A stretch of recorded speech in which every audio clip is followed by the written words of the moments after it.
ഇന്ന് എൻ്റെ കൂടെ ഉള്ളത് ഡോക്ടർ ധനിൽ ചാർലിയാണ്. ആളൊരു സ്പോർട്സ് സർജൻ ആണ്. ഫിസിഷ്യനെ എല്ലാം കാണിച്ചിരുന്നത് ഇപ്പോൾ നമ്മൾ ന്യൂറോളജിസ്റ്റിനെയും കാർഡിയോളജിസ്റ്റിനെയും നെഫ്രോളജിസ്റ്റിനെയും ഒക്കെയാണ് കാണിച്ചുകൊണ്ടിരിക്കുന്നത്. ശരി, ഒരു ഇൻസ്പിറേഷൻ ഉണ്ടായിരുന്നു സ്പോർട്സിനോടുള്ള താല്പര്യം, അങ്ങനെ എന്തെങ്കിലും ഒരു ഘടകം ഉണ്ട് അതിൽ? സ്പോർട്സിനോടുള്ള താല്പര്യം ഒബ്വിയസ്ലി ഉണ്ട്.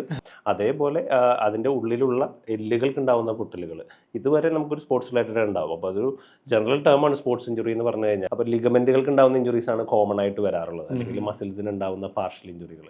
അതുപോലെ സർജറി കഴിഞ്ഞ് പഴയ നല്ലൊരു റീഹാബിലിറ്റേഷൻ പീരീഡ് ചെയ്ത് കഴിഞ്ഞാൽ ആൾക്ക് പഴയ പോലെ തന്നെ കളിക്കാനും സാധിക്കും. എല്ലാവരുടെയും വിചാരം തന്നെ മുട്ടുവേദന എന്ന് പറഞ്ഞു കഴിഞ്ഞാൽ തേയ്മാനം എന്നാണെന്നാണ് വിചാരം.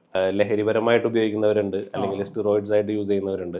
അപ്പോൾ അതത്രയും നന്നാവില്ല. ACL ഇഞ്ചുറി വന്നു കഴിഞ്ഞാൽ ചെറുപ്പക്കാർക്ക് മാത്രമാണ് അത് ട്രീറ്റ്മെന്റ് കൊടുക്കേണ്ട ആവശ്യമുള്ളൂ. 50 വയസ്സായി കഴിഞ്ഞാൽ കുഴപ്പമില്ല എന്നുള്ളത്. പ്രോപ്പറായിട്ട് ഗവൺമെന്റിന്റെ ഭാഗത്തുനിന്ന് ഒരു ലീഗലായിട്ടുള്ള നടപടികൾ ഉണ്ടാവണം, അതിൻ്റെതായിട്ടുള്ള റെസ്ട്രിക്ഷൻസ് കൊണ്ടുവരണം എന്നുള്ളത് തന്നെയാണ്.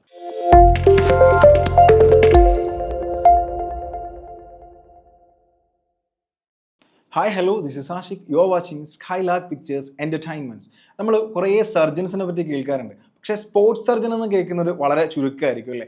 അപ്പോൾ ഇന്ന് എൻ്റെ കൂടെ ഉള്ളത് ഡോക്ടർ ധനിൽ ചാർലിയാണ്. ആളൊരു സ്പോർട്സ് സർജൻ ആണ്, അതുപോലെ തന്നെ നീ ആൻഡ് ഷോൾഡർ സ്പെഷ്യലിസ്റ്റ് ആണ്. Welcome doctor Dhanil. Hi Ashiq. Sir, ഇപ്പോൾ നമ്മൾ ഇൻട്രോയിൽ പറഞ്ഞതുപോലെ തന്നെ ഒരു സ്പെഷ്യലൈസേഷൻ ഉണ്ടല്ലോ, അതായത് ഒരു ഷോൾഡർ നീ സ്പെഷ്യലൈസേഷൻ ആണ്, അതുപോലെ തന്നെ സ്പോർട്സ് സർജന് കൂടിയാണ്. ശരിക്കും എന്താണ് ഈ ഒരു മേഖല തിരഞ്ഞെടുക്കാൻ കാരണം? ബേസിക്കലി ഞാനൊരു ഓർത്തോപീഡീഷ്യനാണ്. അപ്പോൾ ഓർത്തോപീഡിക്സ് എന്ന് പറഞ്ഞു കഴിഞ്ഞാൽ ഒരു കുറച്ച് എല്ലുപൊട്ടലുകളും അല്ലെങ്കിൽ കുറേ വേദനകളും ട്രീറ്റ്മെൻറ്റ് ചെയ്തിരുന്ന ഒരു സ്റ്റേജിൽ നിന്ന് ഇപ്പോൾ അതിൽ തന്നെ സ്പെഷ്യാലിറ്റികൾ like foot and ankle surgery, hand surgery, സ്പൈനിന് മാത്രമുള്ള ഒരു വിഭാഗം, അല്ലെങ്കിൽ കീ ഹോൾ സർജറികൾ മാത്രം ചെയ്യുന്ന ഒരു വിഭാഗം, അല്ലെങ്കിൽ മുട്ട് മാറ്റി വയ്ക്കുന്ന മാത്രം ഒരു വിഭാഗം, അങ്ങനെ ഓൾറെഡി ഒരു മോർ ദാൻ 10 years ആയിട്ട് ഇങ്ങനെ ഇത്രയ്ക്കധികം സ്പെഷ്യലൈസേഷനുകളുണ്ട്. ഇപ്പോൾ നമ്മൾ പണ്ടൊരു ജനറൽ ഫിസിഷ്യനെ എല്ലാം കാണിച്ചിരുന്നത് ഇപ്പോൾ നമ്മൾ ന്യൂറോളജിസ്റ്റിനെയും കാർഡിയോളജിസ്റ്റിനെയും നെഫ്രോളജിസ്റ്റിനെയും ഒക്കെയാണ് കാണിച്ചുകൊണ്ടിരിക്കുന്നത്. അപ്പോൾ അതേപോലെ ഓർത്തോപെഡിക്സിന്റെ ഉള്ളിൽ നമ്മൾ സ്പെഷ്യലൈസേഷൻ വന്നു കഴിഞ്ഞു. അത് കോമൺ പീപ്പിളിലേക്ക് എത്താത്തതുകൊണ്ട് കൂടിയാണ്. അപ്പോൾ സ്പോർട്സ് മെഡിസിൻ അല്ലെങ്കിൽ കീ ഹോൾ ശസ്ത്രക്രിയകൾ ചെയ്യുന്ന ഒരു വിങ് നമുക്ക് ഓർത്തോപെഡിക്സിന്റെ ഉള്ളിലുണ്ട്, അകത്തുള്ള ഡിപ്പാർട്ട്മെന്റ് ഉണ്ട്. അത് ജനറൽ പബ്ലിക്കിലേക്ക് എത്താത്തതുകൊണ്ട് മാത്രമാണ്. സ്പോർട്സ് റിലേറ്റഡ് ആയിട്ടുള്ള ഇഞ്ചുറികളും അല്ലെങ്കിൽ കീ ഹോളായിട്ട് അതിന്റെ പരിഹാരങ്ങൾ നമ്മൾ ട്രീറ്റ്മെന്റ് കൊടുക്കുകയും ചെയ്യുന്ന ഒരു വിഭാഗം നമ്മൾക്ക് ഓർത്തോപെഡിക്സിൽ ഓൾറെഡി ഉണ്ട്. So I just specialised in that. അപ്പോൾ എന്തായിരുന്നു ഒരു ഇൻസ്പിറേഷൻ ഉണ്ടായിരുന്നു സ്പോർട്സിനോടുള്ള താല്പര്യം, അങ്ങനെ എന്തെങ്കിലും ഒരു ഘടകം ഉണ്ട് അതിൽ? സ്പോർട്സിനോടുള്ള താല്പര്യം ഒബ്വിയസ്ലി ഉണ്ട്. എൻ്റെ ഫേവറേറ്റ് സ്പോർട്സ് പറഞ്ഞാൽ ക്രിക്കറ്റാണ്. അപ്പം ഈ ഒരു മേഖലയിലേക്ക് പോയതുകൊണ്ട് പിന്നെ അതിലേക്ക് അങ്ങനെ ചെയ്യാനൊന്നും പറ്റിയിട്ടില്ല. പക്ഷേ സ്പോർട്സ് റിലേറ്റഡ് ആയിട്ടുള്ള ഇഞ്ചുറീസിന് സ്പെസിഫിക്കലി നമുക്ക് അതിൻ്റെ ട്രീറ്റ്മെൻറ്റ് കൊടുക്കുകയും എന്തെങ്കിലും സർജിക്കലി കറക്റ്റ് ചെയ്യേണ്ട എന്തെങ്കിലും പ്രശ്നങ്ങൾ ഉണ്ടെങ്കിൽ മാത്രം അതും ഏറ്റവും മിനിമലി ഇൻവേസീവ് ആയിട്ടുള്ള കീ ഹോളിലൂടെ പരിഹരിക്കുകയും ചെയ്യുന്ന ഒരു wing. So I was interested in that. So I just went into specialisation. Sir, ഇപ്പോൾ സ്പോർട്സ് ഇഞ്ചുറീസ് എന്ന് പറയുമ്പോൾ എന്താണ് ശരിക്കും മേജർ ആയിട്ടുള്ള സ്പോർട്സ് ഇഞ്ചുറീസ് വരിക? ഇപ്പോൾ സ്പോർട്സ് ഇഞ്ചുറീസ് എന്ന് പറഞ്ഞു കഴിഞ്ഞാൽ അതൊരു വേഗ് ടൈമാണ്. അപ്പോൾ നമുക്കതിനെ കുറേ അത് ഈവൻ നമ്മുടെ മസിൽ ക്രാമ്പ് തൊട്ട് വളരെയധികം ഉണ്ടാകുന്ന എല്ല് പൊട്ടലുകൾ വരെ അത് ഉണ്ട്. അപ്പോൾ നമ്മളൊരു സ്പെസിഫിക് ജോയിൻറ്റിനെ പറയുകയാണെന്നുണ്ടെങ്കിൽ, അപ്പോൾ ഒരു ജോയിൻറ്റിനെ മുട്ടിനെ എടുത്ത് പറയുകയാണെന്നുണ്ടെങ്കിൽ ആ മുട്ടിന് ചുറ്റുമുള്ള മസിലുകളിൽ ഉണ്ടാകുന്ന ക്രാംസ് അല്ലെങ്കിൽ പാർഷ്യലായിട്ടുള്ള ഇഞ്ചുറികൾ തൊട്ട് മുട്ട് ജോയിൻറ്റിനെ സ്റ്റെബിലൈസ് ചെയ്യുന്ന ലിഗമെൻറ്റിന് ഉണ്ടാകുന്ന ഇഞ്ചുറികൾ, അത് ജോയിൻറ്റിൻ്റെ ഉള്ളിലുള്ള ലിഗമെൻറ്റുകളാകാം അല്ലെങ്കിൽ ജോയിൻറ്റിൻ്റെ പുറത്തുള്ള ലിഗമെൻറ്റുകളാകാം. അതേപോലെ അതിൻ്റെ ഉള്ളിലുള്ള എല്ലുകൾക്ക് ഉണ്ടാകുന്ന പൊട്ടലുകൾ ഇതുവരെ നമുക്കൊരു സ്പോർട്സ് റിലേറ്റഡ് ഉണ്ടാകും. അപ്പോൾ അതൊരു ജനറൽ ടേമാണ് സ്പോർട്സ് ഇഞ്ചുറി എന്ന് പറഞ്ഞു കഴിഞ്ഞാൽ. സോ ആ ഒരു ടേമിൽ നിന്ന് നമ്മൾ സ്പെഷ്യലൈസ്ഡ് ആയിട്ട് സ്പോർട്സ് ഇഞ്ചുറികൾക്ക് കൊടുക്കുന്ന ഒരു കെയർ കൊടുക്കുന്ന ഒരു വിങ്, അതാണ് നമ്മൾ ഉദ്ദേശിക്കുന്നത്. ഓക്കെ. അപ്പോൾ ഈ കുറേ സ്പോർട്സ് ഇഞ്ചുറീസ് തന്നെയാണെങ്കിലും ഈ ഓപ്പറേഷൻ മാൻഡേറ്ററി ആയിട്ട് വേണ്ടി വരുന്ന കേസുകൾ ഉണ്ടാവാറുണ്ടല്ലോ. നോട്ട് ഓൺലി സ്പോർട്സ്, പല വിഭാഗങ്ങളിലും ഈ പറയുന്ന മുട്ടിൻ്റെ പ്രശ്നങ്ങളുള്ള ആളുകൾ, അവർ ഓപ്പറേഷൻ വേണ്ട കുറേ ആളുകൾ ഉണ്ടാവും, ഓപ്പറേഷൻ വേണ്ടാത്ത കുറേ ആളുകൾ ഉണ്ടാവും. ഇതിൻ്റെ ഒരു ഇതെങ്ങനെയാണ് ശരിക്കും ഡിസൈഡ് ചെയ്യുന്നത്? സ്പോർട്സ് ഇഞ്ചുറിയുടെ മാത്രമാണ് പറയണമെന്നുണ്ടെങ്കിൽ ആദ്യം നമ്മൾ സ്പോർട്സ് ഇഞ്ചുറി അത് ഏത് ടൈപ്പ് ഓഫ് ഇഞ്ചുറി ആണെന്ന് നമ്മൾ ആദ്യം നോക്കും. അപ്പോൾ അത് ഈവൻ എല്ലുപൊട്ടലാവാന്ന് ഞാൻ ഓൾറെഡി പറഞ്ഞു കഴിഞ്ഞു. അപ്പോൾ ലിഗമെന്റുകൾക്ക് ഉണ്ടാകുന്ന ഇഞ്ചുറീസ് ആണ് കോമൺ ആയിട്ട് വരാറുള്ളത്, അല്ലെങ്കിൽ മസിൽസിന് ഉണ്ടാകുന്ന പാർഷ്യൽ ഇഞ്ചുറികൾ. അപ്പോൾ ഈ ലിഗമെന്റ്സിന് ഉണ്ടാകുന്ന ഇഞ്ചുറികൾ കംപ്ലീറ്റ് അല്ല, പാർഷ്യലായിട്ട് ഉണ്ടാകുന്ന ഒരു ഇഞ്ചുറികളാണെന്നുണ്ടെങ്കിൽ, അല്ലെങ്കിൽ ആ ഒരു ലിഗമെന്റിന്റെ ഫൈബേഴ്സ് ഫുള്ളായിട്ട് ടോൺ ആയിട്ടില്ല എന്നുണ്ടെങ്കിൽ അതൊക്കെ നമുക്ക് ഒരു പരിധിവരെ നമുക്ക് സർജറി കൂടാതെ തന്നെ ട്രീറ്റ് ചെയ്യാൻ സാധിക്കും. പക്ഷേ ഒരു പ്രൊഫഷണൽ ആയിട്ടുള്ള ഒരു പ്ലെയർക്ക് ഒരു ലിഗമെന്റ് പൂർണ്ണമായിട്ടും പൊട്ടിപ്പോവുകയും അയാൾക്ക് പഴയ ഒരു ആക്ടിവിറ്റി ലെവലിലേക്ക് എത്തേണ്ടത് വളരെ അത്യാവശ്യമാണ്. കാരണം അയാളുടെ കരിയറിനെ ബാധിക്കുന്ന ഒരു കാര്യമാണ്. അപ്പോൾ അങ്ങനെയുള്ള കാര്യങ്ങൾക്കൊക്കെ നമുക്ക് സർജറി തന്നെ ഓപ്റ്റ് ചെയ്യായിരിക്കും നന്നാവുക. അതുപോലെ സർജറി കഴിഞ്ഞ് പഴയ നല്ലൊരു റീഹാബിലിറ്റേഷൻ പീരീഡ് ചെയ്ത് കഴിഞ്ഞാൽ ആൾക്ക് പഴയ പോലെ തന്നെ കളിക്കാനും സാധിക്കും. അവിടെയൊക്കെ എനിക്ക് തോന്നുന്നു ഫിസിയോതെറാപ്പി കാര്യങ്ങളൊക്കെ കുറച്ച് ഫിസിയോതെറാപ്പി ഡെഫിനറ്റ്ലി വേണം. കാരണം ഗ്രാജുവലി നമുക്ക് ഫിസിയോതെറാപ്പിയുടെ ലോഡ് കൂട്ടി നമുക്ക് അയാളെ പഴയ പോലെ കളിപ്പിക്കണം. അതാണ് നമ്മുടെ ഒരു ഉദ്ദേശം, സർജറി ചെയ്യുകയാണെന്നുണ്ടെങ്കിൽ കൂടി. എന്തായാലും സർജറി ചെയ്താലും ഇല്ലെങ്കിലും ആൾക്ക് ആ പഴയ അത്ലറ്റ് ആയിട്ട് തന്നെ തിരിച്ചു പോകണം. അതെ, കാരണം പലരുടെയും സംശയമാണ് ഒരു സർജറി ചെയ്താൽ പിന്നെ ആ പ്രൊഫഷനോട് ബൈ പറയേണ്ടി വരും. അത് വളരെ തെറ്റായിട്ടുള്ളൊരു ധാരണയാണ്. ഈവൻ മേജറായിട്ടുള്ള എല്ലാ ഫുട്ബോളേഴ്സിനും ഒരു ACL ഇഞ്ചുറി ഉണ്ടായിട്ടുണ്ടാവും. അപ്പോൾ നെയ്മറിന് വരെ ഉണ്ടായിട്ടുണ്ട് നമ്മുടെ ഫുട്ബോളറായിട്ടുള്ളത്. അപ്പോൾ അതെല്ലാം അവർ സർജറി ചെയ്യുന്നത് അവർക്ക് ബാക്ക് ടു നോർമൽ, അവരുടെ പഴയ ഒരു കളിക്കുന്ന ഒരു അതേ ആക്ടിവിറ്റി ലെവലിലേക്ക് തിരിച്ചെത്താൻ വേണ്ടിയാണ്. അപ്പോൾ ഒരു ഇഞ്ചുറി ഉണ്ടായാൽ അതിൻ്റെ ട്രീറ്റ്മെൻറ്റ് എടുക്കുന്നത് മൂലം നമുക്ക് 100% പഴയ പോലെ എത്താൻ പറ്റും.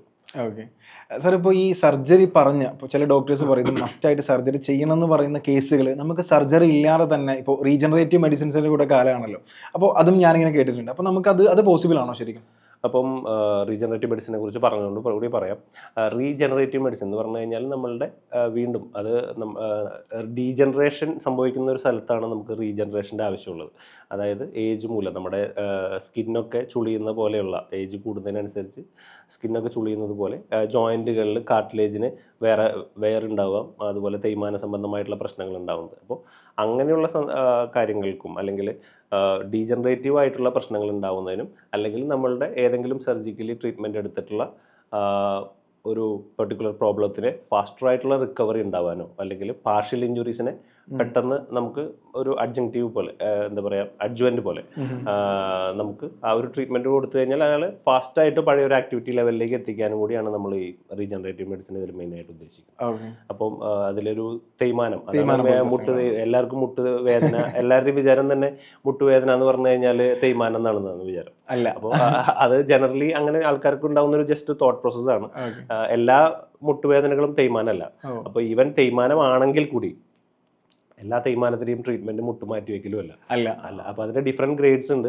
ചില ഗ്രേഡുകളിലെ തേയ്മാനങ്ങൾക്ക് നമുക്ക് ഈ പറഞ്ഞ റീജനറേറ്റീവ് മെഡിസിൻ വളരെയധികം ഉപകാരപ്രദമാണ്. ഒരു പെർട്ടിക്കുലർ സ്റ്റേജ് എത്തുന്നത് വരെ നമുക്ക് റീജനറേറ്റീവ് മെഡിസിൻ ഫലപ്രദമായിട്ട് ഉപയോഗിക്കാൻ പറ്റും. എനിക്ക് തോന്നുന്നു പ്രായം ഒരു പ്രധാന ഫാക്ടറാണ്. പ്രായം എന്നതിന് ഒരു ഫാക്ടറാണ്, അതുപോലെ തന്നെ ബോഡി വെയിറ്റ് ഒരു ഫാക്ടറാണ്. പിന്നെ ഇത് രണ്ടിനേക്കാൾ കൂടുതൽ ആ ഒരു ജോയിന്റിന്റെ ഇപ്പോൾ കറന്റ്ലി എന്താണ് ഒരു അവസ്ഥ എന്നുള്ളത് വളരെ ഒരു ഇമ്പോർട്ടൻറ്റ് ഫാക്ടറാണ്. സോ ഓൾറെഡി ആ ജോയിന്റിന് തേയ്മാനം എത്രത്തോളം ആയി, അല്ലെങ്കിൽ തേയ്മാനത്തിന്റെ സ്റ്റേജ് കഴിഞ്ഞത് വളഞ്ഞു തുടങ്ങിയോ, അതൊക്കെ ലാസ്റ്റ് സ്റ്റേജിലേക്ക് പോയിക്കൊണ്ടിരിക്കുകയാണ്. അപ്പോൾ അതിൽ എത്രത്തോളം റിസൾട്ട് ഉണ്ടാവും എന്നുള്ളതിനേക്കാൾ നമുക്ക് ഏർലി സ്റ്റേജിലെ ഈ തേയ്മാനത്തിന് റീജനറേറ്റീവ് മെഡിസിൻ കൂടി അപ്ലൈ ചെയ്ത് പ്രോപ്പർ ഫിസിയോതെറാപ്പി ബിൽഡ് മസിൽസ് ആ ജോയിന്റിന് ചുറ്റുമുള്ളതിനെല്ലാം ബിൽഡ് ചെയ്തിട്ട് റിക്കവറി ചെയ്യിക്കുക എന്നുള്ളതാണ് നമ്മൾ ഉദ്ദേശിക്കുന്നത്. ശരി. ഇപ്പോൾ ഈ സാധാരണഗതിയിൽ ആളുകളൊക്കെ ജിമ്മിൽ പോകുന്ന ആളുകളുണ്ട്, ആരോഗ്യം ശ്രദ്ധിക്കുന്ന ഒരു തലമുറ തന്നെയാണ് നമ്മളുടേത്. പക്ഷെ എങ്കിൽ പോലും ഈ എല്ലുകളുടെ ആരോഗ്യം, ജോയിൻസിന്റെ ആരോഗ്യമൊക്കെ പലപ്പോഴും ആളുകൾ എന്താ പറയുക മറന്നു പോകുന്നതാണോ അല്ലെങ്കിൽ വേണ്ടത്ര പ്രാധാന്യം കൊടുക്കാത്തതാണോ എന്നറിയില്ല, ശ്രദ്ധിക്കാതെ പോകുന്നുണ്ട്. ഈവൻ ഡയറ്റിലൊക്കെ ആണെങ്കിലും ശരിക്കും ഒരു അത്തരം ആരോഗ്യം ശ്രദ്ധിക്കേണ്ട ആളുകൾ ശ്രദ്ധിക്കേണ്ട കാര്യങ്ങൾ എന്തൊക്കെയാണ്? നമ്മുടെ ജിമ്മിൽ പോകുന്നവരുടെ മേജറായിട്ടുള്ള ആദ്യത്തെ ആഗ്രഹം എന്ന് പറഞ്ഞു കഴിഞ്ഞാൽ അവർക്ക് 6 പാക്ക് വരണം എന്നുള്ളൊരു ഉദ്ദേശത്തോടെ പോകുന്ന ഒരു യൂത്താണ് മെയിനായിട്ടുള്ളത്. അപ്പോൾ അതിനേക്കാൾ കൂടുതൽ നമ്മുടെ ബോഡിയുടെ ടോൺ മെയിൻറ്റെയിൻ ചെയ്യാനും അല്ലെങ്കിൽ മസിൽസിൻ്റെ സ്ട്രെങ്ത് പ്രോപ്പറായിട്ട് ആക്കാനും വേണ്ടിയാണ് നമ്മൾ ജിമ്മിന് ഉപയോഗിക്കുന്നതെന്നുണ്ടെങ്കിൽ actually gym is very good. So ജിമ്മിൽ പോകുന്നവർ ശ്രദ്ധിക്കേണ്ട കാര്യങ്ങൾ എന്ന് പറഞ്ഞു കഴിഞ്ഞാൽ ഒരു മസിലിനെ ഓവർലോഡ് ചെയ്യരുത്. ആ ഒരു പെർട്ടിക്കുലർ മസിലിന് വർക്കൗട്ട് ചെയ്യുന്നതിന് മുൻപ് അതിനെ വാം അപ്പ് ചെയ്യിക്കുക, അത് ആ വർക്കൗട്ട് ചെയ്ത് കഴിഞ്ഞിട്ട് കൂൾ ഡൗൺ ചെയ്യുക. അപ്പോൾ ഇതെല്ലാം ആ ഒരു മസിലിനെ ഉണ്ടാവുന്ന ഡെഫിനറ്റ്ലി നമ്മളൊരു വെയിറ്റ് വെച്ച് ട്രെയിൻ ചെയ്യുമ്പോൾ ആ മസിൽസിന് കുറച്ച് ചെറിയൊരു സ്ട്രെസ് നമ്മൾ കൊടുത്തിട്ടുണ്ട്. അപ്പോൾ അതുമൂലം ഉണ്ടാകുന്ന ഇഞ്ചുറീസ് നമ്മൾ റിക്കവർ ചെയ്താലേ ആ മസിൽ ബിൽഡ് ആവുള്ളൂ.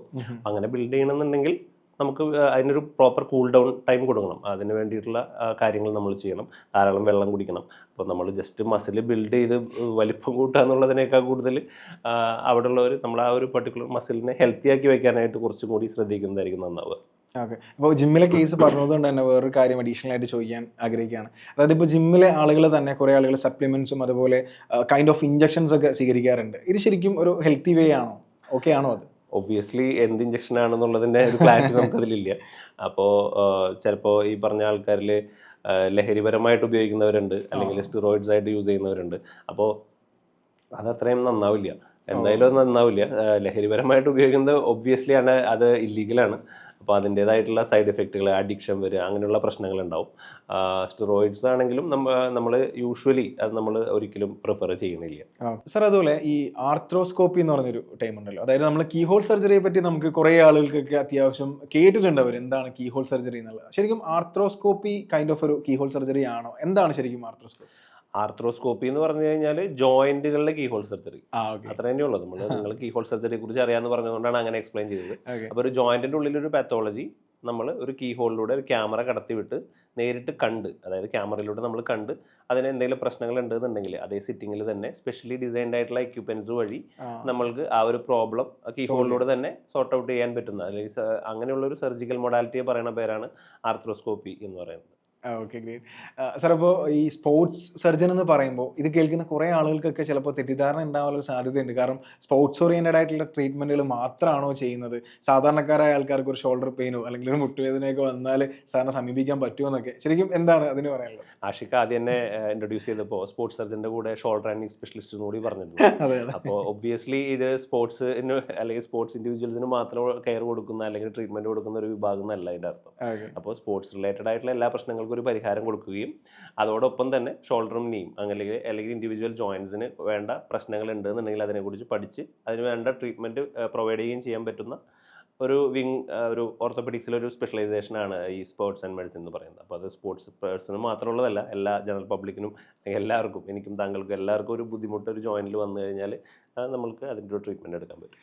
ഓക്കെ സാർ, ഇതിൻ്റെ ഒരു ഡയറ്റ് പാറ്റേൺ ഉണ്ട്. അതായത് ഒരു പർട്ടിക്കുലർ പ്രായമായ ആളുകൾ അല്ലെങ്കിൽ മുട്ടിന് തേയ്മാനം അതിൻ്റെ ഇനീഷ്യൽ സ്റ്റേജ് മനസ്സിലാക്കിയ ആളുകൾ മെഡിസിൻസ് ഒന്നും എടുക്കാതെ തന്നെ ഡയറ്റ് ശ്രദ്ധിച്ചാലൊക്കെ നമുക്കത് റിക്കവർ ചെയ്തെടുക്കാൻ പറ്റും.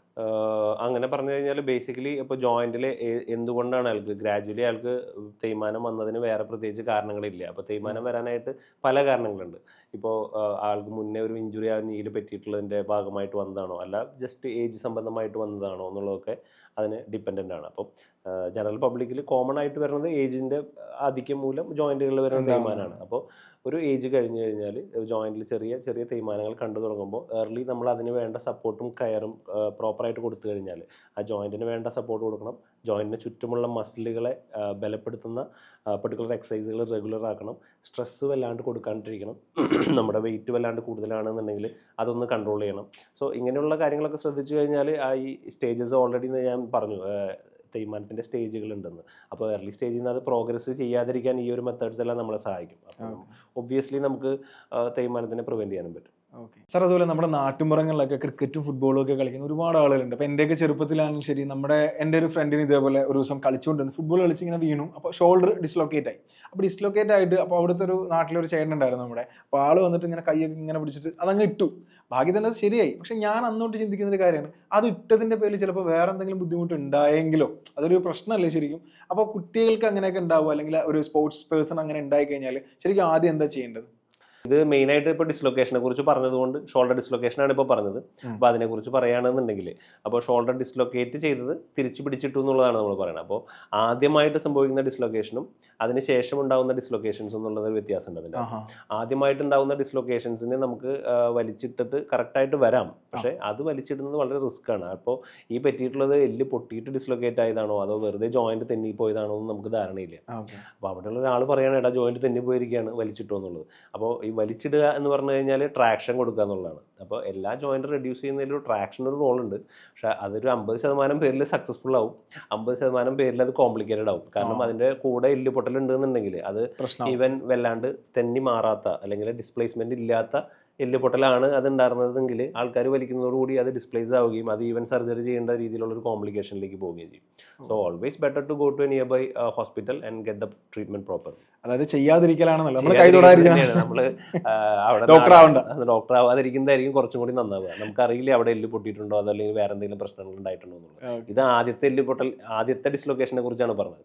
അതേസമയം ഒരാൾക്ക് ഷോൾഡർ ഡിസ്ലൊക്കേഷൻ ഉണ്ടായിട്ടുണ്ട് 2 തവണയായി 3 തവണയായി 5 തവണയായി, അങ്ങനെയുള്ളവരിൽ അവർ തന്നെ പിടിച്ച് അപ്പോൾ അവർ ഒരു പർട്ടിക്കുലർ മൂവ്മെന്റ് ചെയ്ത് കഴിഞ്ഞാൽ തിരിച്ചിടുന്നവരെ കണ്ടിട്ടുണ്ട്. അപ്പോൾ ആ ഒരു കാറ്റഗറി വേറെയാണ്. നമ്മൾ മെയിനായിട്ട് കാണുക ഈ ആദ്യമായിട്ട് ഉണ്ടാവുന്നവരെ നാട്ടിലെ ആൾക്കാർ വന്നിട്ട് ഞാൻ ശരിയാക്കി തരാമെന്ന് പറഞ്ഞ് വലിച്ചിടുന്നതാണ്. അതൊരിക്കലും പ്രോപ്പറായിട്ടുള്ള ഒരു രീതിയല്ല. എൻകറേജ് ചെയ്യേണ്ട കാര്യമല്ല. എൻകറേജ് ചെയ്ത് കഴിഞ്ഞാൽ 50% പേര് രക്ഷപ്പെടും. ആ ഒരു 50% ആരായിരിക്കും നമുക്ക് പറയാൻ പറ്റില്ല. ഓക്കെ സാർ അതുപോലെ ഈ ഷോൾഡർ ഡിസ്ലൊക്കേഷൻ്റെ കേസ് പറഞ്ഞിരുന്നല്ലോ. അപ്പോൾ ഇതിൽ തന്നെ പ്രായമായ ആളുകൾക്ക് ഉണ്ടാകുന്ന ഷോൾഡർ ഡിസ്ലൊക്കേഷൻ ഉണ്ട്, അതുപോലെ തന്നെ ചെറുപ്പക്കാർക്ക് ഉണ്ടാകുന്നതുണ്ട്. ഇതിൻ്റെ രണ്ടിൻ്റെയും ട്രീറ്റ്മെൻറ്റ് സെയിം ആണോ? അപ്പോൾ ഏജ് റിലേറ്റഡ് ആയിട്ട് ഷോൾഡർ ഡിസ്ലൊക്കേഷൻ്റെ ട്രീറ്റ്മെൻറ്റ് പറയുമ്പോൾ ഷോൾഡർ ഡിസ്ലൊക്കേറ്റ് ചെയ്യുമ്പോൾ ചെറുപ്പക്കാരിൽ ഉണ്ടാകുന്ന ഒരു പ്രശ്നവും വയസ്സായവരിലുണ്ടാകുന്ന പ്രശ്നവും രണ്ടായിരിക്കാം. വയസ്സായവരെന്നല്ല, ഒരു ഏജ് 40-45 അതിൻ്റെ എബോവ് ആയിട്ടുള്ളവർക്ക്. അപ്പോൾ ചില ചെറുപ്പക്കാരിൽ ജസ്റ്റ് ലേബ്രത്തിന് ഉണ്ടാവുന്ന അല്ലെങ്കിൽ ആ ഒരു സോക്കറ്റിൻ്റെ കവറിങ് ആഴം കൂട്ടാനുള്ള ഒരു സ്ട്രക്ചറിന് മാത്രമേ ഇഞ്ചുറി ഉണ്ടാവുള്ളൂ. അതേസമയം ഒരു 40-45 കഴിഞ്ഞിട്ടുള്ള ഒരാൾക്ക് റൊട്ടേറ്റർ കഫ്, അതായത് നമ്മുടെ ഷോൾഡർ ജോയിൻറ്റിനെ സെൻട്രലൈസ് ചെയ്ത് പിടിക്കാൻ സഹായിക്കുന്ന ഒരു ഗ്രൂപ്പ് ഓഫ് മസിൽസ്, അപ്പോൾ അതിനും കൂടി ഇഞ്ചുറി ഉണ്ടാവും ഒരു 40-45 കഴിഞ്ഞ് കഴിഞ്ഞാൽ. സോ അതിൻ്റെ ട്രീറ്റ്മെൻറ്റ് അപ്പോൾ ആ പൊട്ടിപ്പോയ ഒരു മസിൽസിനെ റിപ്പയർ ചെയ്യാന്നുള്ളതാണ്. അപ്പോൾ ട്രീറ്റ്മെൻറ്റ് രണ്ടായിരിക്കും. അപ്പോൾ ചെറുപ്പക്കാരിലുണ്ടാവുന്ന എഫക്റ്റ് ആയിരിക്കില്ല ഷോൾഡർ ഡിസ്ലൊക്കേഷൻ, കുറച്ച് ഒരു 40-45 ആയിട്ടുള്ള ആൾക്കാരിലുണ്ടാവും. അപ്പോൾ കോസ്റ്റ് ഡിഫറൻ്റ് ആയതുകൊണ്ട് തന്നെ ഇതിൻ്റെ ട്രീറ്റ്മെൻറ്റും ഡിഫറൻ്റ് ആയിരിക്കും. രണ്ടും നമുക്ക് കീ ഹോളായിട്ട് പരിഹരിക്കാവുന്ന പ്രശ്നങ്ങൾ തന്നെയാണ്. സാർ അതുപോലെ ഇപ്പോൾ ഒരു സ്പോർട്സിൽ ഇഞ്ചുറീസിനെ പറ്റി നമ്മൾ സംസാരിച്ചു. അപ്പോൾ സ്പോർട്സിൽ ഇഞ്ചുറീസ് ഉണ്ടാവാതിരിക്കാൻ നമ്മൾ എന്തൊക്കെ ശ്രദ്ധിക്കണം? സ്പോർട്സ് ഇഞ്ചുറീസ് ഉണ്ടാവാതിരിക്കാനായിട്ട് ജനറൽ അപ്പോൾ ഇത് സ്പെസിഫിക്കലി ഏതെങ്കിലും സ്പോർട്സിന് റിലേറ്റഡ് ആയിട്ട് പറയേണ്ടി വരും. ഇപ്പോൾ നമ്മൾ ഇപ്പോൾ അത്ലറ്റിനുള്ള ഒരു നമ്മുടെ പ്രോപ്പർ ഫിസിയോ മെത്തേഡ്സ് ആയിരിക്കില്ല ഈവൻ ഒരു ഫുട്ബോൾ കളിക്കുന്ന ഒരാൾക്ക് അല്ലെങ്കിൽ ക്രിക്കറ്റ് കളിക്കുന്ന ഒരാൾക്ക്. അപ്പോൾ ഓരോ സ്പോർട്സിനും സ്പെസിഫിക് ആയിട്ടുള്ള ഡെയിലി അവർക്ക് ഡ്രിൽസ് ഉണ്ടാവും, റീഹാബിലിറ്റേഷൻ ഉണ്ടാവും, വാമപ്പ് ഉണ്ടാവും, ഈവൻ എല്ലാ എക്സസൈസും റെഗുലർലി ഓരോ ദിവസം ചെയ്തതിന് ശേഷം കൂൾ ഡൗൺ ഉണ്ടാവും. അപ്പോൾ അവരെ ഒരു വേഗ് ടേമാണ്, നമുക്ക് ഒറ്റൊരു പോയിന്റിൽ അങ്ങനെ പറയാൻ പറ്റില്ല. പക്ഷേ പ്രോപ്പറായിട്ട് അവരുടെ പേഴ്സണലൈസ്ഡ് ഫിസിയോതെറാപ്പി അല്ലെങ്കിൽ അവരുടെ റീഹാബിലിറ്റേഷൻ എടുക്കേണ്ടതായിട്ടുണ്ടായിരുന്നു. ഓക്കെ. ഇപ്പോൾ എൻ്റെ ഒരു ഫ്രണ്ടിൻ്റെ ഫാദർ ഉണ്ടായിരുന്നേ. അപ്പോൾ ആള് ശരിക്കും നടുവേദനയായിട്ട് അലോപ്പതിയിലാണ് കാണിച്ചത്. അപ്പോൾ കാണിച്ച സമയത്ത് കുറച്ച് പെയിൻ കില്ലേഴ്സ് കൊടുത്തിട്ടുണ്ടായിരുന്നു, ഫിസിയോതെറാപ്പി സജസ്റ്റ് ചെയ്തിട്ടുണ്ടായിരുന്നു. അപ്പോൾ അങ്ങനെ ആൾക്കത് മാറിയില്ല എന്ന് പറഞ്ഞിട്ട് ആൾ ആയുർവേദത്തിൽ കാണിച്ചു. പക്ഷേ ആയുർവേദത്തിൽ കാണിച്ചപ്പോൾ ആൾക്കത് ഭേദമായി എന്ന് എന്നോട് പറഞ്ഞു. അപ്പോൾ ഇതെന്തായിരിക്കും ശരിക്കും അവിടെ സംഭവിക്കുന്നത്?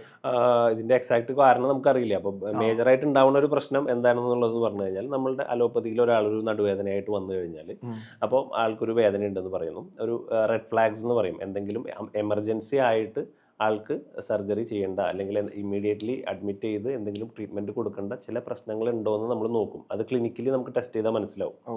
ആ പ്രശ്നങ്ങളില്ലാത്ത പക്ഷം നമ്മൾ ആൾക്ക് കുറച്ച് ഒരാഴ്ചയ്ക്കൊരു വേദനയുടെ മരുന്നും റെസ്റ്റ് എടുക്കാനും പറഞ്ഞിട്ട് നമ്മൾ വിടുകയാണ്. അപ്പോൾ ആ ഒരാഴ്ച കഴിഞ്ഞിട്ട് ആൾ വരണം എന്നുള്ളൊരു ഉദ്ദേശത്തിലാണ് നമ്മൾ ഈ പറയുന്നത്. അപ്പോൾ ആളുടെ വേദന കുറഞ്ഞിട്ടുണ്ട് എന്നുണ്ടെങ്കിൽ അതിനൊരു പർട്ടിക്കുലർ ഫിസിയോതെറാപ്പി ചെയ്ത് വേദന വരാതിരിക്കാനായിട്ടുള്ള പ്രിവെൻറ്റീവ് മെഷേഴ്സ് എടുക്കുക എന്നുള്ളത്. അല്ല, അയാൾക്ക് വേദന പെർസിസ്റ്റ് ചെയ്യുന്നുണ്ടെങ്കിൽ അടുത്തതായിട്ട് എന്തെങ്കിലും ചെയ്യേണ്ടതുണ്ടോ എന്നുള്ളത്. അപ്പോൾ ഈ ആദ്യത്തെ ഒരു വരവ് വന്നു കഴിഞ്ഞാൽ നമ്മളിപ്പോൾ കാണുന്ന ഒരു 80% ആൾക്കാരും ആദ്യത്തെ വരവിൽ വരും. പിന്നെ ആൾ വരിക ഒരു പർട്ടിക്കുലർ പീരീഡ് കഴിഞ്ഞ് even I got an experience.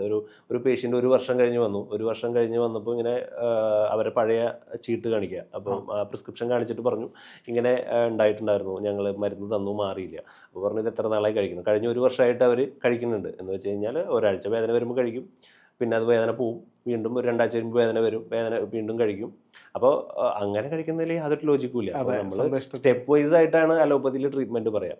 അപ്പോൾ ഈ ചോദ്യത്തിലേക്ക് വരുമ്പോൾ എന്തെങ്കിലും ഒരു കാരണം നടുവേദനയ്ക്ക് സ്പെസിഫിക്കലി ഉണ്ട്. അപ്പോൾ ആ ഒരു കാരണം ഇപ്പോൾ നെർവിനെ എന്തെങ്കിലും ഡിസ്ക് പരമായിട്ട് അമർത്തുന്നതോ അല്ലെങ്കിൽ വേറെ കുറേ പ്രശ്നങ്ങൾ, റെഡ് ഫ്ലാഗ്സ് എന്ന് ഞാൻ ഓൾറെഡി പറഞ്ഞ പോലെ അങ്ങനെയുള്ള പ്രശ്നങ്ങൾ ഉണ്ടെങ്കിൽ അത് സർജിക്കലി അത് കറക്റ്റ് ചെയ്യേണ്ട ഒരു പ്രശ്നങ്ങളാണ്.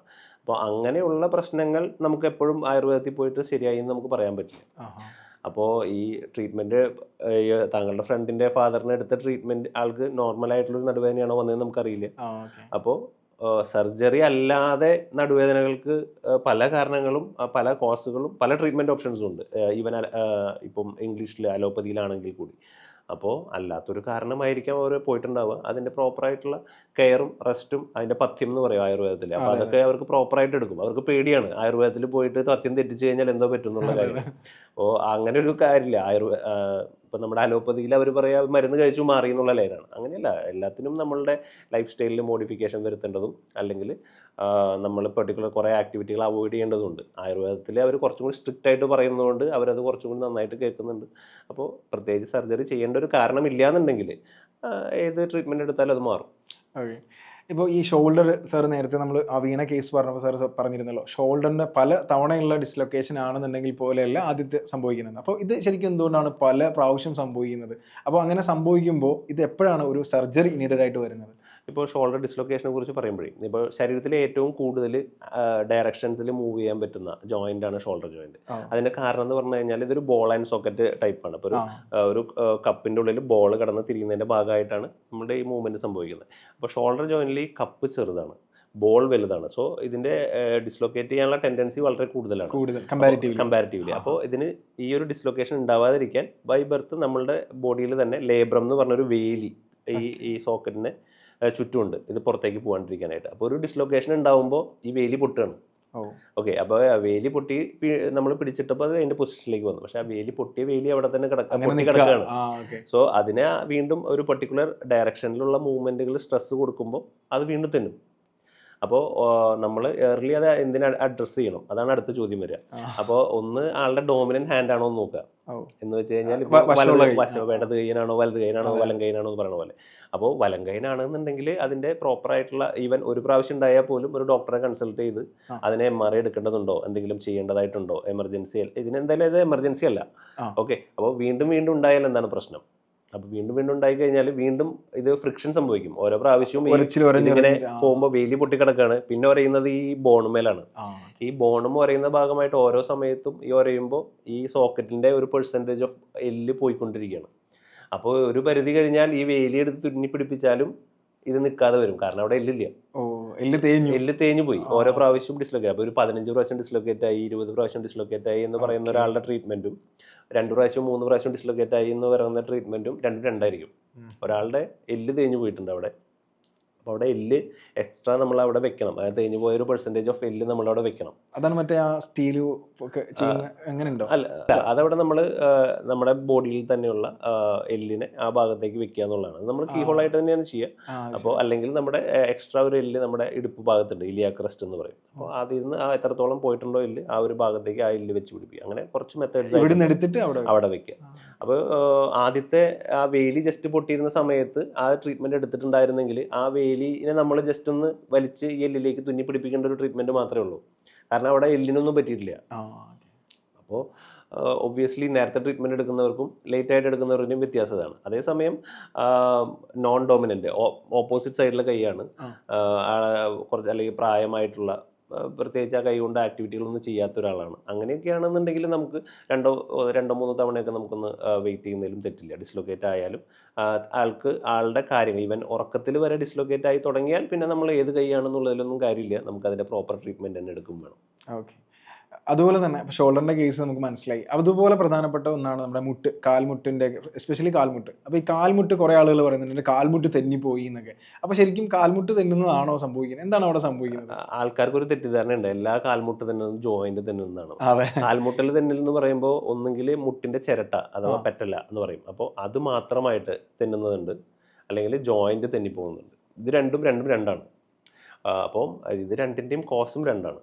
അപ്പോൾ ഇതിന്റെ ഏതാണെന്നുള്ളത് നമുക്ക് അപ്പോൾ നമ്മൾ സ്പെസിഫിക്കലി അവരോട് ചോദിക്കും, മുട്ടിന്റെ ചിരട്ട തെന്നിയതായിട്ടാണോ തോന്നുന്നത് അതോ മുട്ട് തെന്നുന്ന പോലെയാണോ തോന്നുന്നത്, അങ്ങനെ തന്നെ ചോദിക്കും. അപ്പോൾ രണ്ടും ഇതിലെ ഏതാണ് അത് കഴിഞ്ഞ് അവരോട് ചോദിക്കുമ്പോൾ ഈ ഒരു ചോദ്യത്തിൽ തന്നെ അവർക്ക് ഓൾമോസ്റ്റ് ക്ലാരിറ്റി വരും. അല്ല, എനിക്ക് ചിരട്ടയാണ് തെന്നിയത്, അല്ലെങ്കിൽ എനിക്ക് സ്റ്റെപ്പ് ഇറങ്ങുമ്പോൾ അങ്ങോട്ട് എൻ്റെ കാല് എൻ്റെ കൂടെ തെന്നിപ്പോണ പോലെ തോന്നി, അല്ലെങ്കിൽ ഞാൻ പെട്ടെന്ന് ഓടാൻ ശ്രമിച്ചപ്പോൾ എൻ്റെ കാല് എൻ്റെ കൂടെ വരണില്ല എന്നുള്ളൊരു തോന്നൽ വന്നു, അങ്ങനെയുള്ള കാര്യങ്ങളൊക്കെ പറയും. അപ്പോൾ അതിൽ നിന്ന് നമുക്ക് കറക്റ്റ് എന്താണ് തെന്നിയിട്ടുള്ളതെന്ന് മനസ്സിലാവാൻ പറ്റും. അതിൻ്റെ കാരണങ്ങൾ കണ്ടുപിടിക്കുക, അതിൻ്റെ ട്രീറ്റ്മെൻറ്റ് പ്രോപ്പറായിട്ട് ചെയ്യാനും പറ്റും. ശരി, ഈ ആർത്രോസ്കോപ്പി ബേസ് ചെയ്തിട്ട് ഈ മുട്ട് മാറ്റിവെക്കൽ ശസ്ത്രക്രിയ എന്ന് പറയുന്ന വലിയൊരു ടൈമാണല്ലോ, കുറേ ആളുകൾ ചെയ്യുന്നുണ്ട്. അപ്പോൾ അതിന് എന്താണ് ഇതിൽ സാധ്യത? ആർത്രോസ്കോപ്പിക്കലി എന്തായാലും മുട്ടുമാറ്റി വെക്കലില്ല, പറ്റില്ല. അപ്പൊ അത് ഞാൻ നേരത്തെ പറഞ്ഞ പോലെ അത് വേറൊരു സ്പെഷ്യാലിറ്റിയാണ്. ആർത്രോപ്ലാസ്റ്റി എന്ന് പറയും, മുട്ടുമാറ്റി വെക്കുന്ന. അപ്പൊ ഈ മുട്ടുമാറ്റി വെക്കുന്ന ഒരു സ്റ്റേജിലേക്ക് പോകുന്നത് എന്ന് പറഞ്ഞു കഴിഞ്ഞാൽ ജോയിന്റിലെ തേയ്മാനം അത്രയധികം കൂടി ജോയിന്റ് നടക്കുമ്പോൾ വളഞ്ഞു തുടങ്ങി, കാൽമുട്ട് വളഞ്ഞു തുടങ്ങി, ഷേപ്പ് നഷ്ടപ്പെട്ടു.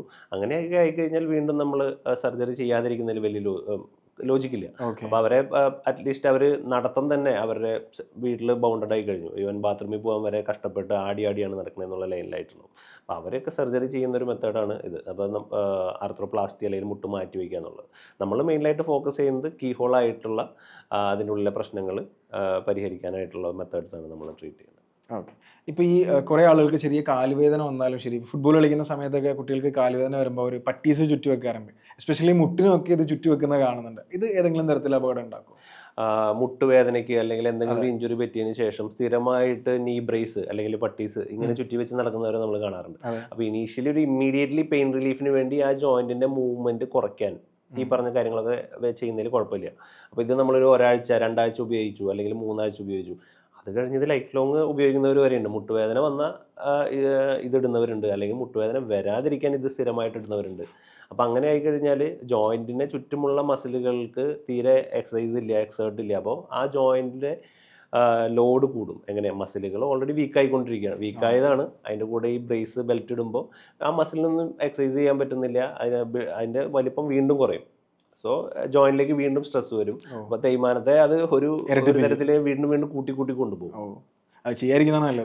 ഒരു വേദന മാറുന്ന ഒരു പീരീഡ് മാറിക്കഴിഞ്ഞാൽ പിന്നെ മുട്ടിന് ചുറ്റുമുള്ള മസിലുകളെ ബിൽഡപ്പ് ചെയ്യുന്ന എക്സസൈസുകൾ ചെയ്യുക, അല്ലെങ്കിൽ ഫിസിയോതെറാപ്പി ചെറുതായിട്ട് ചെയ്യാന്നുള്ളതാണ്. അല്ലാതെ വേദന വരാതിരിക്കാൻ ലൈഫ് ലോങ് ഇടുന്നത് ജോയിന്റിന് ദോഷമാണ് ചെയ്യുള്ളൂ. ഓക്കെ സാർ, ഈ സ്പോർട്സ് ഇഞ്ചുറീസിൽ മുട്ടിനെ ബാധിക്കുന്ന ഏറ്റവും കോമൺ ആയിട്ടുള്ള അല്ലെങ്കിൽ ഏറ്റവും വലിയൊരു ഇഞ്ചുറി എന്താണ്? നീല് മോസ്റ്റ് കോമൺ ഇഞ്ചുറി എന്ന് പറയുമ്പോൾ നമുക്ക് ACL ഇഞ്ചുറി എന്ന് പറയും. അപ്പോൾ നമ്മുടെ മെയിനായിട്ട് ഫുട്ബോളേഴ്സിനൊക്കെ വരുന്നതാണ്. ഇപ്പോൾ നെയ്മറിന് വരെ ഉണ്ടായിട്ടുണ്ടായിരുന്നു. മുട്ടിനെ കുറിച്ച് പറയുമ്പോൾ മെയിനായിട്ട് 4 ലിഗമെന്റ്സ്, ജോയിന്റിന് പുറത്ത് 2 ലിഗമെന്റ്സ്, ജോയിന്റിന്റെ അകത്ത് 2 ലിഗമെന്റ്സ്, അങ്ങനെ. അപ്പോൾ ജോയിന്റിന്റെ അകത്തുള്ള 2 ലിഗമെന്റിൽ ഒന്നാണ് ഈ ACL. സഡൻ സ്റ്റോപ്പ് ചെയ്യുമ്പോഴോ അല്ലെങ്കിൽ എന്തെങ്കിലും ഇഞ്ചുറി ഉണ്ടാകുമ്പോൾ നിന്നിട്ട് ട്വിസ്റ്റ് ആകുമ്പോൾ അങ്ങനെയൊക്കെ ഇഞ്ചുറി വരുന്നത് നമ്മുടെ ഫുട്ബോളേഴ്സിലൊക്കെയാണ് മെയിനായിട്ട് കാണുന്നത്. അപ്പോൾ അത് നമുക്ക് കീഹോളായിട്ട് അത് നമുക്ക് റീകൺസ്ട്രക്ട് ചെയ്യണം. അപ്പോൾ ആർത്രോസ്കോപ്പിക്കലി ACL റീകൺസ്ട്രക്ട് ചെയ്യും. അതെല്ലാം ഈ സ്പോർട്സ് സർജറിയുടെ ഭാഗമായിട്ടുള്ള കാര്യങ്ങളാണ്. ഓക്കെ സാർ, അതുപോലെ ഇപ്പോൾ എല്ലാ സ്പോർട്സ് ഇഞ്ചുറീസിനും സർജറി അല്ലെങ്കിൽ ഒരു ട്രീറ്റ്മെൻറ്റ് സർജറി ചെയ്യുന്നതിൽ ആവശ്യമായിട്ട് വരുന്നുണ്ടോ? ഇല്ല, നമ്മൾ എല്ലാത്തിനും ട്രീറ്റ്മെൻറ്റ് സർജറി അല്ല. അപ്പോൾ നമ്മളുടെ മുട്ടിനെ ഒരു എക്സാമ്പിളായിട്ട് പറയുകയാണെന്നുണ്ടെങ്കിൽ നമുക്ക് ഈ പറഞ്ഞ 4 ലിഗമെൻറ്റിൽ ഏതെങ്കിലും ഒരു ലിഗമെൻറ്റ് ഇഞ്ചുറി, ഇപ്പോൾ ജോയിൻറ്റിന് പുറത്തുള്ള MCL അങ്ങനെ പറയാം. അപ്പോൾ അങ്ങനെ ഒരു ഇഞ്ചുറി വന്നു കഴിഞ്ഞാൽ ഈ ഒരു ഇഞ്ചുറിക്കും നമുക്ക് ഗ്രേഡ്സ് ഉണ്ട്. അപ്പോൾ ഗ്രേഡ് 1, ഗ്രേഡ് 2, ഗ്രേഡ് 3 എന്ന്. അപ്പോൾ ഗ്രേഡ് 1, ഗ്രേഡ് 2 ഒക്കെയാണ് ഇഞ്ചുറീസ് എന്നുണ്ടെങ്കിൽ നമുക്ക് ആ മുട്ടിനെ നമുക്കൊരു പർട്ടിക്കുലർ പീരീഡ് ഓഫ് ടൈം ആ ലിഗമെൻറ്റിന് സ്ട്രെയിൻ വരാത്ത രീതിയിൽ ആ ജോയിൻറ്റ് നമുക്ക് മെയിൻറ്റെയിൻ ചെയ്യാൻ പറ്റി കഴിഞ്ഞാൽ നമുക്ക് സർജറി ഒന്നും ആവശ്യമില്ല. അപ്പോൾ എപ്പോഴാണ് സർജറി വേണ്ടി വരിക എന്ന് വെച്ച് കഴിഞ്ഞാൽ ഒരു പർട്ടിക്കുലർ പീരീഡ് ഓഫ് ടൈം കഴിഞ്ഞിട്ടും നമ്മുടെ പഴയൊരു ആക്ടിവിറ്റി ലെവലിലേക്ക് തിരിച്ചു വരാൻ പറ്റണില്ല, അല്ലെങ്കിൽ ആ കാല് തെന്നിപ്പോണ പോലെ തോന്നുന്നു, അല്ലെങ്കിൽ ആ കാല് സ്റ്റേബിൾ അല്ലാതാവുകയാണ്, ആ ജോയിൻറ്റ് സ്റ്റേബിൾ അല്ലാതാവുകയാണെന്നുണ്ടെങ്കിൽ പിന്നെ നമ്മൾ സർജിക്കലി അത് കറക്റ്റ് ചെയ്തിട്ട് പഴയ പോലെ ആവാൻ നോക്കുക എന്നുള്ളത് തന്നെയാണ്. പെട്ടെന്ന് കളിക്കുന്ന ഭാവി കൂടിയാണ്. അപ്പോൾ ഇത് അത്ലറ്റിക്സിന് മാത്രമല്ല, അപ്പോൾ ഇതൊരു സാധാരണ ആൾക്കാർക്ക് വന്നു കഴിഞ്ഞാൽ അവർ അതോടുകൂടി കളി അവസാനിപ്പിക്കുന്നവരുണ്ട്. ആ ഒരു പർട്ടിക്കുലർ സ്പോർട്സ് ആക്ടിവിറ്റി വിടും. അപ്പോൾ പ്രൊഫഷണൽസ് മാത്രമല്ല, നമ്മളത് സർജറി ചെയ്യണം എന്ന് പറയുന്നത് ആളെ പഴയൊരു ആക്ടിവിറ്റി ലെവലിലേക്ക് എത്തിക്കാനാണ്. അപ്പോൾ ഒരു സ്പോർട്സ് ലെവലിലുള്ള ആൾക്കാർ മാത്രമല്ല, സാധാരണക്കാർക്ക് ഉണ്ടാകുന്ന ഒരു ഇഞ്ചുറിക്കും ഈ ട്രീറ്റ്മെൻറ്റ് അല്ലെങ്കിൽ കീഹോളായിട്ട് ഈ ഒരു റിപ്പയർ അല്ലെങ്കിൽ റീകൺസ്ട്രക്ട് ചെയ്യുന്നത് കൊണ്ട് ആൾക്ക് പഴയൊരു ആക്ടിവിറ്റി ലെവലിലേക്ക് തിരിച്ചു വരാൻ സാധിക്കും. ശരി സാർ, ഈ സ്പോർട്സിൽ പെട്ടെന്ന് ഉണ്ടാകുന്ന ഇഞ്ചുറീസ് ആണല്ലോ. അപ്പോൾ ഇതിൽ പെട്ടെന്നൊരു ഇഞ്ചുറി ഉണ്ടായാൽ ഞാൻ നേരത്തെ പറഞ്ഞ നമ്മുടെ ഷോൾഡറിൻ്റെ ഡിസ്ലൊക്കേഷന് പിടിച്ചിരുന്ന കേസ് പറഞ്ഞ പോലെ തന്നെയാണ് കുറേ ആളുകൾ, കുറേ വൈദ്യന്മാർ അവിടെ ഉണ്ടാവാറുണ്ട്. അപ്പോൾ ശരിക്കും ഇത് എക്സാക്ട്ലി എന്താണ് നമുക്ക് അവിടെ ചെയ്യേണ്ടത്? ഒരാൾക്ക് സ്പോർട്സിൽ ഇഞ്ചുറി ഉണ്ടായി കഴിഞ്ഞാൽ എന്താണ് അവിടെ ഫസ്റ്റ് എയ്ഡ് ആയിട്ടുള്ള എന്തൊക്കെ നമുക്ക് ചെയ്യാം, എക്സാമ്പിൾ വെച്ച് പറയുകയാണെങ്കിൽ? അപ്പോൾ ഒരു സ്പോർട്സ് ഇഞ്ചുറി ഉണ്ടാകുമ്പോൾ ഓൺ ഫീൽഡ് നമ്മൾ അവിടെ തന്നെ ഉള്ളവർ എന്താണ് ആദ്യം ചെയ്യേണ്ടത്? അതാണ് താങ്കളുടെ ക്വസ്റ്റ്യൻ എന്നാണ് എനിക്ക് മനസ്സിലായത്. സോ റൈസ് റെജിമെൻ എന്നാണ് നമ്മൾ അതിനെ പറയുക. എന്ന് വെച്ച് കഴിഞ്ഞാൽ റെസ്റ്റ്, എവിടെയാണോ ഇഞ്ചുറി ഉണ്ടായത് ആ പർട്ടിക്കുലർ ഭാഗത്തിന് റെസ്റ്റ് കൊടുക്കുക, അവിടെ ഐസ് വയ്ക്കുക, പിന്നെ കംപ്രഷൻ, സി എന്ന് വെച്ച് കഴിഞ്ഞാൽ കംപ്രഷൻ, അവിടെ കുറച്ചൊന്ന് പ്രസ് ചെയ്ത് വയ്ക്കുക, പിന്നെ എലിവേറ്റ് ചെയ്ത് വയ്ക്കുക, അതാണ് റൈസ് റെജിമെൻ എന്ന് ഉദ്ദേശിക്കുന്നത്. അപ്പോൾ ഒന്ന് ഉയർത്തി വയ്ക്കുക. അപ്പോൾ ഇത്രയും കാര്യങ്ങൾ ഇമ്മീഡിയറ്റ്ലി നമ്മൾ ഒരു ഓൺ ഫീൽഡ് അല്ലെങ്കിൽ ആ ഇഞ്ചുറി ഉണ്ടായ സമയത്ത് നമ്മൾ കൊടുക്കണം. അപ്പോൾ എപ്പോഴാണ് നമ്മൾ എമർജൻസി ആയിട്ടൊന്ന് ഒരു മെഡിക്കൽ കെയർ അല്ലെങ്കിൽ ഹോസ്പിറ്റലിൽ ആളെ കൊണ്ട് പോകേണ്ടതെന്ന് വെച്ച് കഴിഞ്ഞാൽ ആ ഒരു ഇഞ്ചുറി കാരണം ആൾക്ക് കാല് കുത്താൻ പറ്റണില്ല, ആ കാലിൽ വെയിറ്റ് ബെയർ ചെയ്യാൻ പറ്റണില്ല, ആ കാലിൽ വെയിറ്റ് കൂടി നിൽക്കാൻ പറ്റണില്ല, അല്ലെങ്കിൽ ആ ഒരു ഇഞ്ചുറി ഉണ്ടായ ഭാഗത്തെ നീര് കൂടി വരുന്നു, അല്ലെങ്കിൽ വേദന അസഹ്യമാവുന്നു, അല്ലെങ്കിൽ ആ കാലിൽ ഡീഫോമിറ്റി, എല്ല് പൊട്ടിയാൽ ഉണ്ടാകുന്ന രീതിയിലുള്ള ഡീഫോമിറ്റി വരുന്നു. അങ്ങനെയാണെന്നുണ്ടെങ്കിൽ ആളെ ഇമ്മീഡിയറ്റ്ലി ഒരു ഹോസ്പിറ്റലിൻ്റെ അറ്റൻഷൻ കൊണ്ടുവരണം. അല്ലെങ്കിൽ നമുക്ക് ഈ പറഞ്ഞ റൈസ് റെജിമെൻറ്റിൽ ഒരു ഇമ്മീഡിയറ്റ് ട്രീറ്റ്മെൻറ്റ് കൊടുത്തിട്ട് അത് കുറയണില്ലെങ്കിൽ കാണിച്ചാലും മതി. ഓക്കെ സാർ, ഇപ്പോൾ എൻ്റെ ഒരു നെയ്ബർ ഉണ്ടായിരുന്നു. അപ്പോൾ ഈ നെയ്ബർക്ക് ഏകദേശം ഒരു 10-50 വയസ്സിനടുത്ത് ആയിട്ടുണ്ട്. അപ്പോൾ ആൾക്ക് ഒരു മുട്ടിലെ ഒരു ട്വിസ്റ്റിംഗ് ഇഞ്ചുറി ഉണ്ടായി, ഒരു ACL ഇഞ്ചുറി ഉണ്ടായിട്ടുണ്ടായിരുന്നു. അപ്പോൾ ഡോക്ടറെ കാണിച്ച സമയത്ത് ഡോക്ടർ പറഞ്ഞത് ഇപ്പോൾ കുഴപ്പമില്ല, നമുക്ക് ഒരു തേയ്മാനമൊക്കെ ഉണ്ടാകുന്ന സമയത്ത് വേണമെങ്കിൽ നോക്കാം എന്നുള്ള നിലക്കാണ് ആൾ പറഞ്ഞത്. ഇത് ശരിക്കും ഒരു പ്രോപ്പർ വേ ആണോ, കറക്റ്റ് ആണോ? അല്ലല്ല, അത് നമ്മളൊരു പലരുടെയും ഒരു ധാരണയാണ്. ACL ഇഞ്ചുറി വന്നു കഴിഞ്ഞാൽ ചെറുപ്പക്കാർക്ക് മാത്രമാണ് അത് ട്രീറ്റ്മെൻറ്റ് കൊടുക്കേണ്ട ആവശ്യമുള്ളൂ, 50 വയസ്സായി കഴിഞ്ഞാൽ കുഴപ്പമില്ല എന്നുള്ളത്. അപ്പോൾ അങ്ങനെയല്ല, ഒരു ഈവൻ ഇപ്പം നമ്മളിപ്പോൾ 50 വയസ്സായവരൊന്നും വയസ്സായവരായിട്ടല്ല നമ്മൾ കരുതണത്. അതെ. അപ്പോൾ ഈ ഒരു ACL സർജറി ഒരു ഏജിന്റെ കേഡറിൽ വെച്ച് നമുക്കൊരിക്കലും പറയാൻ പറ്റില്ല. അപ്പോൾ തേയ്മാനത്തിന് വെച്ച് വേണമെങ്കിൽ പറയാം. ഓക്കെ. കാരണം ആൾക്ക് നല്ല തേയ്മാനമാണ്. അപ്പോൾ തേയ്മാനത്തിന്റെ ലാസ്റ്റ് സ്റ്റേജിലൊക്കെയാണ്, ഭയങ്കര സിവിയർ തേയ്മാനമുള്ള ഒരാൾക്ക് ACL ഇഞ്ചുറി വന്നു കഴിഞ്ഞാൽ ഒന്നും ചെയ്യേണ്ടെന്ന് പറയുന്നതിൽ കുഴപ്പമില്ല. അങ്ങനെ കുറച്ചൊക്കെ ലോജിക് ഉണ്ട്. അതേസമയം തേയ്മാനം കാര്യമായിട്ടൊന്നും ഇല്ല. അപ്പോൾ അയാൾക്കൊരു ACL ഇഞ്ചുറി ഉണ്ടായിട്ടുണ്ടെന്നുണ്ടെങ്കിൽ അയാളെ പഴയ ഒരു ആക്ടിവിറ്റി ലെവലിലേക്ക് നമ്മൾ കൊണ്ടുവരാൻ വേണ്ടി സർജറി ചെയ്യുന്നതിൽ ഒരു തരത്തിലും തെറ്റില്ല. അത് കീഹോൾ ശസ്ത്രക്രിയയാണ്, വളരെ മിനിമൽ റിസ്ക് മാത്രമേ ഉള്ളൂ. ശസ്ത്രക്രിയയെ സംബന്ധിച്ച് പറയുമ്പോൾ അതിന് റിസ്ക് തന്നെ ഇല്ല. അപ്പോൾ അത് റിപ്പയർ ചെയ്യുന്നതോടുകൂടി ആൾക്കൊരു 70-ാമത്തെ വയസ്സിലോ 75-ാമത്തെ വയസ്സിലോ വരുന്ന തേയ്മാനം നമുക്ക് അന്ന് തന്നെ വരുള്ളൂ. അപ്പോൾ നമ്മളത് സർജറി ചെയ്യാതെ വിട്ട് കഴിഞ്ഞാൽ 70-ാമത്തെ വയസ്സിൽ തേയ്മാനം വരേണ്ട ആൾക്ക് ഈ 50 വയസ്സായിട്ടുള്ളൂ. So 5 years down the line അയാൾക്ക് ഒരു 55 വയസ്സോ 60 വയസ്സിന് മുമ്പ് തന്നെ തേയ്മാനത്തിലേക്ക് എത്തും. അപ്പോൾ പിന്നെ തേയ്മാനം നോക്കുന്നതിൽ കാര്യമില്ല. അപ്പോൾ തേയ്മാനം ഉണ്ടോ ഇല്ലേ എന്നുള്ളതനുസരിച്ചിട്ടാണ് നമ്മൾ ACL ഇഞ്ചുറി ഉണ്ടായി കഴിഞ്ഞാൽ ട്രീറ്റ്മെൻറ്റ് വേണോ വേണ്ടതെന്ന് ഡിസൈഡ് ചെയ്യുന്നത്. അല്ലാതെ ജസ്റ്റ് ഒരു ഏജ് ആയി എന്നുള്ളത് കൊണ്ട് തനിക്ക് ട്രീറ്റ്മെൻറ്റ് വേണ്ടെന്ന് പറയുന്നതിൽ ലോജിക്കൊന്നുമില്ല.